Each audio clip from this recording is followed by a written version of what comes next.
नाशिकमध्ये पुरात एक तरुण वाहून गेलाय। वालदेवी नदीच्या पुलावरील ही घटना आहे। बेपत्ता तरुणाचा सध्या युद्धपातळीवर शोध सुरू आहे।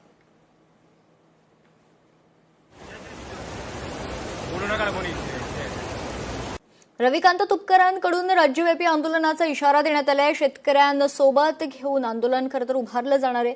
शेतकऱ्यांच्या प्रश्नांवर रविकांत तुपकर आक्रमक झालेत। आमचं म्हणणं आहे की रेग्युलर कर्ज भरणाऱ्या शेतकऱ्यांना 2 लाखापर्यंतची मदत करा किंवा त्यांना प्रोत्साहनपर अनुदान द्या। मयत शेतकरी जे आहेत त्यांचं आता फार्मर आयडी होत नाहीये, त्यामुळे त्यांच्या वारसांनाही कर्जमाफीमध्ये समाविष्ट करा आणि तिन्ही कर्जमाफीतून जे लोक सुटले त्यांचाही कर्जमाफीमध्ये समाविष्ट करा।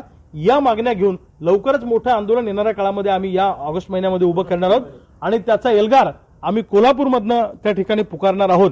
आणि तरुण शेतकरी नेते जे आहेत ज्यांच्यामध्ये लढण्याची उमेद शिल्लक आहे, अजून जे निराश झालेले नाहीत आयुष्यामध्ये, अशा तरुण नेत्यांना एकत्रित करून कोल्हापूरमधनं राज्यव्यापी आंदोलनाची सुरुवात आम्ही लवकरच या महिन्यामध्ये करणार आहोत आणि सगळ्या तरुण शेतकरी नेत्यांना आम्ही एकत्रित करणार आहोत।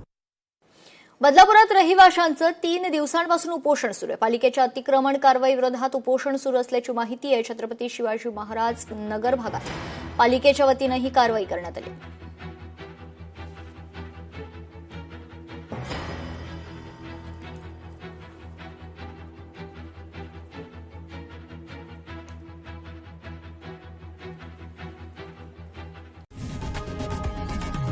लोकशाही मराठी ऐका, पहा, जागरूक रहा।